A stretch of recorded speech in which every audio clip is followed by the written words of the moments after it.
y un sector isabelino, un sector también cristino en la época de la regencia de María Cristina, que llaman a ser los liberales. Y no va a tener más remedio la reina que apoyarse, María Cristina, la regente, y su hija posteriormente Isabel II, que apoyarse a los liberales, porque no le queda otra. Lo harán, como se dice ahora, con la nariz tapada, porque ellos no son liberales, son absolutistas. Por lo tanto, habrá un intento de implantar este Estado liberal con un montón de palitos en las ruedas que irá poniendo la propia reina regente, la propia reina Isabel, y entonces ahí tendremos nuestros tiras y aflojas que posteriormente ya os irá contando Carlos en política. ¿Qué va a pasar con esto una vez que vemos que hay unas guerras carlistas? Que se necesita confiar, entre comillas, en el liberalismo. Por lo tanto, los gobiernos que va a implantar la reina regente, mientras Isabel es menor de edad, son gobiernos que ya son liberales. Intentan primero imponer un gobierno más moderado y este gobierno no funciona. Digamos que hay una serie de movimientos sociales y revoluciones, entre comillas, que hacen que la reina se dé cuenta de que tiene que poner pues, un liberalismo que en principio va a ser moderado, luego puede ser progresista, luego va a ir combinando tendencias más progresistas con tendencias más moderadas, pero siempre más o menos dentro de lo que va a ser el liberalismo, dentro de lo que van a ser los presupuestos liberales. Precisamente como estamos hablando del carlismo y eso es una guerra, y las guerras necesitan dinero para sufragar gastos, pues evidentemente vamos a ver cómo entraremos en algo que se llama la reforma agraria liberal. Estos gobiernos liberales se van a ver forzados a buscar dinero de donde sea, y evidentemente lo tienen que buscar del recurso más grande que tenía en esos momentos España, que no era la industria, que eran las tierras. Pero había un problema muy importante, ¿vale? Vamos a ver esta reforma agraria liberal que contiene varias cosas. A ver si lo puedo abrir esto un poquito para que lo veáis bien. Esto de que no se lo de uno, ¿verdad? Vale, de acuerdo. Pues vamos a ver. Esta reforma agraria liberal contiene varios puntos importantes. Hay uno muy importante, que es la disolución del régimen señorial. ¿Vale? Esto es medieval y sigue ahí. Esto significa que las personas que poseían las tierras tenían capacidad jurídica sobre esas tierras, con lo cual debilitaba al Estado. Así que, ¿qué es lo que intentan hacer los liberales? Acabar con eso. ¿Vale? La nobleza, en principio, claro, le va a parecer bastante mal, pero luego tendrá sus compensaciones, ¿vale? La nobleza le quitan su capacidad jurídica, pero le van a confirmar que esos señoríos son suyos, ¿vale? Ahora veremos más adelante todo esto. Además, también había un problema importante, que era el mayorazgo. ¿Vale? Las tierras estaban vinculadas a la persona, al hijo mayor heredero de esa familia, por lo tanto, ese heredero no podía bajo ningún concepto dividir las tierras y venderlas, para nada, eran suyas en exclusividad y no podía venderlas en lote ni hacer nada con ellas, eran para él, las podía explotar él, podía recibir las rentas él, pero no podía ponerlas al mercado y sacar beneficios de esa venta y de esa compra, ¿vale? Y luego están ya las desamortizaciones, que es lo que vamos a ver y que tendremos que hacer hincapié en lo que es eso de las tierras amortizadas. Vale. ¿Qué son esto de las tierras amortizadas? Volvemos a la Edad Media, porque es que lo nuestro va siguiendo ese hilo, ¿no? Las tierras amortizadas son tierras que se han concebido, como ya os dije, con la Reconquista, tanto a la nobleza, como al clero, como a los propios municipios, que no son más que el germen de esas pequeñas villas al principio, ciudades que van creciendo, y a las que se conceden los reyes medievales unas cartas con derechos que se llaman Cartas Puebla, que les dan una serie de derechos, sobre todo de derechos y libertades comerciales, para tenerlos a su lado, porque todo esto tiene que ver con el apoyo que tuviesen esos reyes para que se afianzaran los terrenos frente a los musulmanes en aquel momento. Pero esto seguía aquí, seguía de la misma manera, ¿vale? Y aquí lo que estamos viendo es que esa nobleza posee señoríos, de los cuales en principio pues administraba incluso la justicia. El clero poseía también propiedades, tanto rústicas, es decir, tanto en el campo como en las propiedades urbanas, y los municipios, que son estas ciudades o estas villas que os estoy diciendo, poseen por una parte bienes comunales y por otra parte bienes de propios. ¿Qué significa esto y por qué es tan importante? Porque los bienes comunales eran de uso común. Son de uso común para los campesinos del municipio, por lo tanto, esos campesinos que vivían fatal, en todas las épocas, los pobrecitos siempre han vivido fatal, podían completar su dieta, podían completar su economía, recurriendo a los prados, a los bosques, ¿vale? A las dehesas de esos municipios. Y luego los bienes de propios son, dentro del municipio, tierras que se alquilaban, se arrendaban a esos campesinos. ¿Vale? Bueno, pues todas estas tierras era imposible ponerlas en circulación en el mercado. Y ya sabemos que los liberales lo que quieren es que haya libertad económica, que digamos que haya una libre circulación de los productos, de las mercancías y de las cosas que se puedan comprar y vender, que eso era el objetivo. Vale, pues una vez que hemos visto esto, tenemos que ver qué es este concepto de desamortización. Pues es un concepto que va a ser, claro, si se hubiera empleado bien y hubiera sido una verdadera reforma agraria laboral, liberal, pues habría sido positiva. Pero es que el objetivo de estas desamortizaciones no fueron que hubiera mayor reparto de tierras, mayor igualdad social, evitar las tensiones en el campo por la precariedad en la que vivían, no fueron eso, sino que hubo dos motivos importantes para las dos que vamos a tener. Vamos a tener dos desamortizaciones importantes en este siglo. Ya hubo anteriormente intentos en los que no voy a entrar, que no llegaron a nada porque hubo muchísima resistencia, como siempre, de nobleza y de clero, ¿vale? En este caso, la desamortización, las dos que tenemos, son por motivos distintos. La primera es en el 36, es la de Mendizábal, y va a estar motivada para recaudar dinero para los carlistas, para luchar contra el carlismo. Ese es el objetivo prioritario. Luego, claro, hay otros objetivos que son muy dignos, pero que al final no se van a cumplir, ¿vale? Ahora vamos a ver, la segunda desamortización es la de Madoz, y la de Madoz ya tiene otro objetivo, ya es más posterior, es de 1855, y su objetivo es el impulso del ferrocarril y de la industrialización en España, porque a mediados del siglo XIX todavía estamos intentando arrancar todo lo que son nuestras comunicaciones, todo lo que es nuestra industria, todavía estamos un poquito atascados. Como veis, vamos con bastante retraso con respecto a Europa, que ya había iniciado revolución industrial en otros países en el siglo XVIII, ¿vale? Bueno, pues aquí lo que tenemos es un paso muy importante de propiedad institucional, ¿vale? De propiedad que no se puede comprar ni vender, aunque la tenga el noble, es suya, pero no la puede manejar para sacar rendimiento, ni el noble, ni el clero, ni el municipio, va a pasar a ser propiedad privada. Una vez que es propiedad privada, ese noble que tiene esa tierra puede hacer con ella lo que le dé la gana.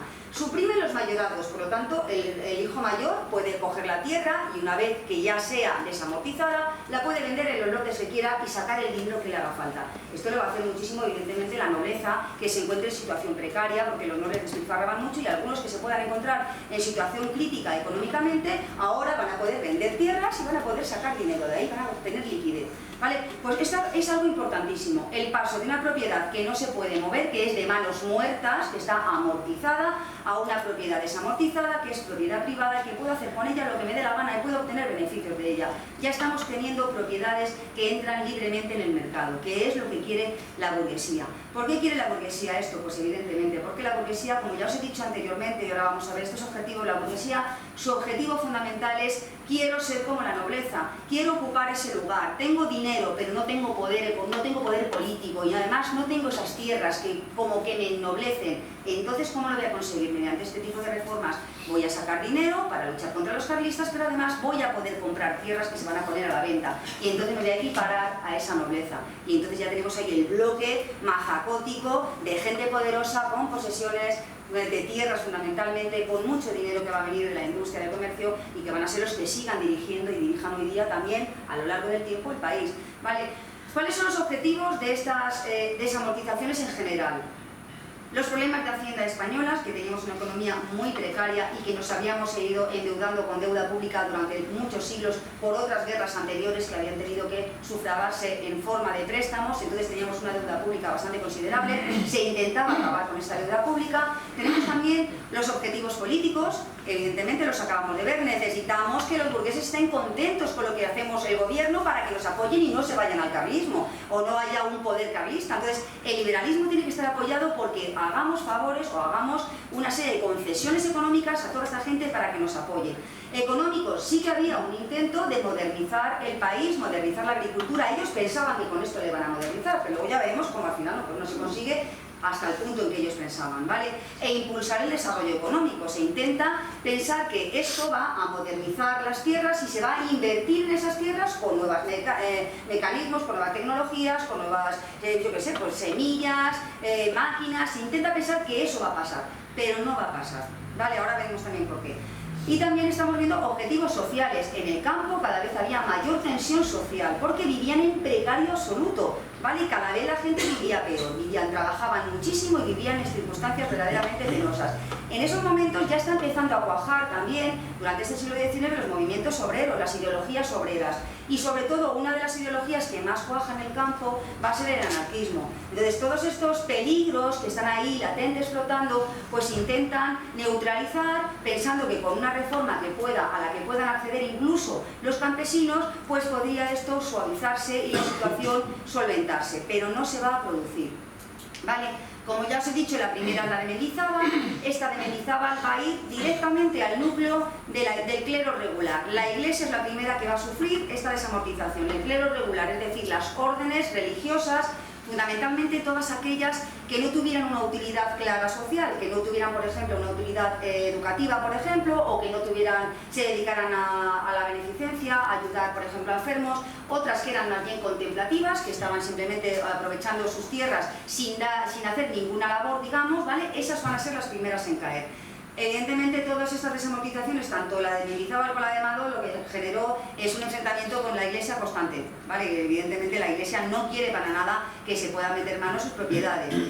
Para ganar la guerra carlista, para limitar el poder de la Iglesia y también, claro, evidentemente, la Iglesia ha estado apoyando el carlismo. Esto es una forma de decir, aquí esto se va a acabar, vamos a neutralizar a la Iglesia, vamos a castigar, entre comillas, a la Iglesia por haber apoyado y por estar apoyando el carlismo, y lo que vamos a hacer es expropiaros estas propiedades. Se intenta crear un grupo social de clase de campesinado medio, de burguesía también media, que tuvieran propiedades, pero ya os digo que no se va a producir, porque ¿quiénes van a poder acceder finalmente a comprar estas propiedades? Pues la clase poderosa, la nobleza y la burguesía más bien adinerada. ¿Vale? Va a ser muy poquísima gente la que pueda acceder a la tierra, que no sean gente que tengan ya de por sí dinero e incluso propiedades. Así que va a ser un fracaso. La siguiente, que va a ser la de Madoz, se va a dedicar a expropiar bienes de los municipios, y eso es lo que os he hablado antes, que era un total, vamos, descabale para los pobres campesinos, porque los bienes de propios y los bienes comunes, los de propios, los campesinos que estaban como arrendatarios, fuera, porque esta propiedad ya no es del municipio, ahora es mi propiedad, y ahora si te quieres quedar es con mis condiciones, con lo cual o se quedan con condiciones aún peores, que esto es como lo de los alquileres, esto de la gente de los fondos buitre, ¿no? Que te ponen otras condiciones y no hay manera de que tú puedas pagar el alquiler ya, ¿vale? Pues lo mismo le pudo pasar a los campesinos. Tienen que salir fuera de esas tierras y al final se convierten ya en jornaleros. Quiere decir que son personas que van a un jornal, a X horas y a jornal. ¿Vale? Hoy te contrato, mañana no, dentro de 2 días te contrato, mañana no, si te pones un poquito levantisco, a lo mejor no te contrato nunca, ni a ti ni en ningún municipio te van a contratar, porque ya me encargaré yo de decir que no te contraten. ¿Vale? O sea, estamos viendo que es muy importante esta pérdida. Los bienes de comunes también van a ser expropiados y se van a poner a la venta, es decir, zonas con prados, zonas con dehesas, zonas con bosque, van a ser también privatizados. Esto significa que esas personas ya no van a poder completar su dieta ni complementar su economía con estos recursos. Así que el campesino en precario absoluto. Son dos desamortizaciones que la finalidad que tienen, esto no voy a entrar en ello tan profundamente, ¿vale? La finalidad que tienen no es modernizar el Estado en sí, sino obtener dinero y que una clase, un grupo social como la burguesía ascienda al puesto más alto de la sociedad. No va a ser una burguesía que emprenda, porque ahora vamos a ver quiénes son socialmente los grandes beneficiados. Lo acabamos de ver, ¿no? Los grandes beneficiados son la burguesía, porque por fin accede a esas tierras que quería, que antes estaban en manos muertas y no podía acceder a ellas. ¿Quiénes también son beneficiados, a pesar de que al principio pudiéramos pensar que era algo perjudicial para ellos por quitarle las jurisdicciones? No, va a ser bueno, porque van a lograr liquidez, van a poder vender sus tierras, por lo tanto, si me tengo algún problema económico, vendo parcelas, vendo trozos y tengo dinero. Van a poder afianzarse algunos que pudiesen estar en precario. Y además había otros que, viendo la ruina de algunos que se podían arruinar, van a comprar esas tierras, con lo cual se van a ennoblecer más, van a enriquecerse más. Las clases más bajas son las más perjudicadas, porque ciertas partes de los municipios que pertenecían a la Iglesia pues también hacían cierta labor social, esto se va a perder, los municipios se van a ver en muchos casos también arruinados, no van a poder hacer frente a muchos de los gastos, porque al ser propiedad privada el municipio ya no ingresa nada, ya lo ingresa el propietario, por lo tanto el municipio se va a ver perjudicado, y sobre todo, como siempre, el campesino. El campesino, la mayor parte, como ya os he dicho, van a pasar a ser jornaleros, no van a tener ninguna oportunidad de acceder a la tierra y no va a crear esta desamortización, que es una oportunidad importante, que se queda ahí en nada casi, ¿no? En cosas muy básicas. No vamos a poder crear una clase media agraria que podría haber sido la impulsora de una industrialización más importante, que no la vamos a tener porque no teníamos una clase media, ¿vale?, que pudiese soltar esos capitales creados en el campo e invertirlos en la industria. No la vamos a tener. Consecuencias sociales, como ya estamos viendo, pues bastante nefastas. Y económicas, vale, si bien es verdad que hubo cierta mayor extensión de la tierra cultivada, porque había muchas tierras que estaban sin cultivar y que ahora, como tienen propietarios, pues se ponen a cultivar, ¿vale? ¿Van a aumentar la producción? Sí, se puede aumentar la producción, pero claro, hay que tener en cuenta que estas propiedades no se va a invertir. no se invierte en plan serio. Esa burguesía que acaba de tomar estas propiedades no invierte, no es una burguesía emprendedora, no es una burguesía que decida meterse de lleno a explotar con nuevas técnicas, con nuevas innovaciones, con nuevas maquinarias. A esa burguesía lo que le interesa es hacer lo mismo que hacía la nobleza. Estas tierras las divido en lotes, los campesinos me las trabajan y yo me llevo las rentas. Y por fin viven de las rentas también. Viven de su negocio, de su comercio, de sus industrias, pero también viven de las rentas y encima tienen propiedades. Tienen, a veces, claro, lo que hacen esta burguesía es añadir el nombre de la tierra a su apellido, como si fueran nobles, como si fuera un título. Estamos viendo, claro, un problema importante de la mentalidad. Todo eso viene a que veamos qué tipo de mentalidad se está creando en esta sociedad. Una mentalidad que no es una mentalidad emprendedora y una mentalidad de modernizar, sino una mentalidad de seguir manteniendo algo que viene del pasado y que no es para nada rentable ni económicamente productivo. ¿Vale? Bueno, sigue manteniéndose también la estructura de la propiedad, no modifica para nada. Es una reforma agraria que no modifica la estructura que tenemos dual de latifundismo y minifundismo en España, que ya sabéis, como ya os he dicho anteriormente, que viene de la Edad Media. ¿Vale? Viene de esa Edad Media, de esos repartos que se van haciendo a medida que van avanzando los núcleos cristianos hacia el sur, progresivamente vamos viendo cómo avanzan y en principio son tierras pequeñas, lotes pequeños que lo ocupan los campesinos, pero a medida que vamos avanzando, aquellos lotes son cada vez más grandes, se van dando a nobles, latifundios grandes, a órdenes militares, latifundios grandes, ¿vale? Al clero, se van dando grandes lotes. Por lo tanto, el sur, toda esta parte que estamos viendo aquí, va a ser básicamente de zona de latifundios y toda la zona norte va a ser más bien zona de minifundios o pequeñas o medianas propiedades. ¿Vale? Esto no se va a solucionar porque no hay un reparto real de nada, simplemente cambian de manos las tierras, ¿vale? Y el que era noble y tenía poder en esos momentos en esa tierra le quitan y le ponen a un burgués. Importante también, claro, las tensiones que pretendía solucionar esta desamortización no se solucionan porque Campesino ha empeorado todavía más. Por lo tanto, ¿qué situación tenemos aquí? Que esos movimientos obreros, esa ideología obrera va a ir cuajando poco a poco, esa ideología anarquista, en el caso sobre todo del campo, que donde más va a cuajar es la ideología campesina. Aquí lo vamos a ver, esta ideología anarquista en la zona morada que estamos viendo aquí. A ver. Aquí, como vamos viendo, el área de mayor difusión del anarquismo van a ser estas zonas, ¿vale? Estas zonas donde hay zona campesina, ¿vale? Luego tenemos otro tipo también de ideologías que también van a ir cuajando poco a poco porque la sociedad en esos momentos tampoco el proletariado está bien, ¿vale? Con lo cual vamos a ver que normalmente en los entornos urbanos lo que va a cuajar más es en la ideología socialista y en el entorno campesino va a cuajar más el anarquismo, ¿vale? ¿Qué más cosas vamos a ver de esta evolución económica que, como acabamos de ver, no produce en esta revolución liberal mucho cambio en la sociedad española y en la economía en España?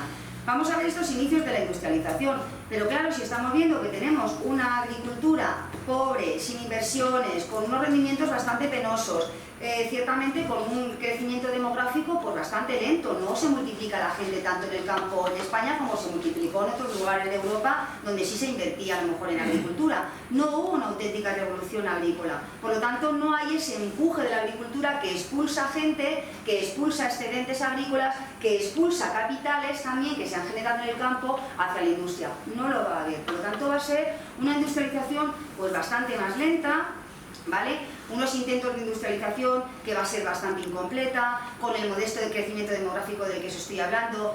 Tienen muy poca capacidad de consumo ese campesinado del que estamos hablando. Si no les sobra para nada, ¿cómo van a dedicarse a demandar productos industriales? Si ya bastante tienen con mantenerse un poquito vivos por lo que pueden producir. Por lo tanto, no hay una demanda de producto industrial y eso no ayuda a que la industria arranque, ¿vale? No hay inversiones, como ya os estoy diciendo, la burguesía no invierte por lo general. Tenemos muy localizado, ahora veremos, la industria en unos puntos muy concretos y gran parte de esa industria que vamos a ver, o parte de ella, vas a arrancar con capitales extranjeros. Hay una industria que sí va a arrancar con capital autóctono, con capital de la zona, pero la mayor parte de ella pues va a arrancar con capitales de empresas que invierten en España, ¿vale? Y nos tiene como suministradora de materias primas, básicamente, ¿vale? Pues aquí tenemos que además también tenemos un problema por nuestra situación periférica en Europa, claro, y encima por nuestras malas comunicaciones y que veremos ahora mismo que nuestros transportes tardarán un tiempo en afianzarse.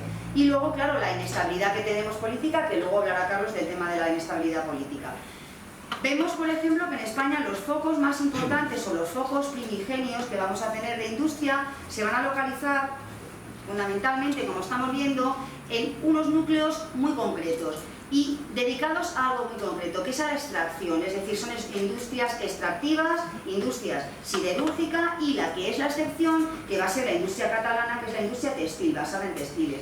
¿Vale? Aquí vemos, por ejemplo, la cuenca asturiana y leonesa palentina, que se dedican al carbón, por ejemplo. Tenemos también algunas zonas de Toledo y Ciudad Real y también de Huelva, de Sevilla, de Málaga, que se iban dedicando a la extracción de minerales, de tipo, por ejemplo, de cobre, ¿vale? El hierro también lo vamos a tener en la zona del País Vasco y también lo que tendremos son altos hornos, etc. Esta es una zona, y bueno, Madrid, vamos a poder pensar que Madrid tiene una atracción industrial que tiene que ver con la finanza, ¿vale? Tiene que ver con el movimiento de capitales, es una atracción, un punto muy importante, no industrial en sí, porque no estamos fabricando, pero sí que estamos moviendo el dinero, ¿vale? Pues aquí lo que tenemos es esta industrialización en España, que es muy sectorializada, está muy polarizada y que por lo general, ahora vamos a ver también, va a estar muy protegida, ¿vale? ¿Qué causas tenemos en el caso de nuestra economía? Pues así a grandes rasgos.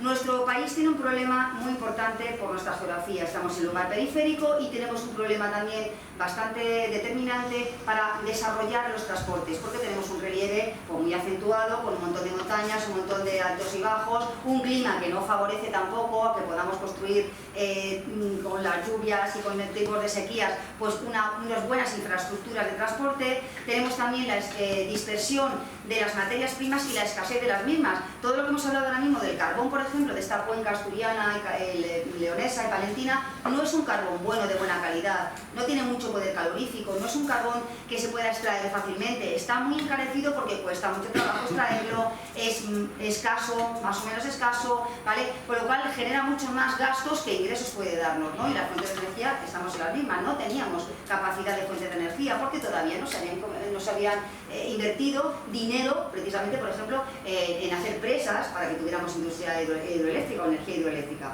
Tenemos también lo que hemos visto, un lento crecimiento demográfico, el campo no ha arrancado y al no arrancar el campo no arranca la industria, porque es vital para la revolución industrial, que lo sabéis, del siglo XVIII, que arranque primero la agricultura para luego desviar todos esos excedentes de un montón de cosas para la industria, pero aquí en España no. Faltaban capitales, porque la burguesía, como ya os digo, no invertía en esto. Invertía en tierras, les encantaba el tema de las tierras porque vivir de las rentas es súper cómodo, vivir de lo que te están dando el trabajo de otros. Pero también invertían, por ejemplo, en bolsa o invertían también en deuda pública. Estos eran como negocios que no implicaban mucha dedicación y que eran una ganancia más o menos segura. Entonces la burguesía es una burguesía que podemos decir, entre comillas, bastante cobarde. No se arriesga, no quiere invertir.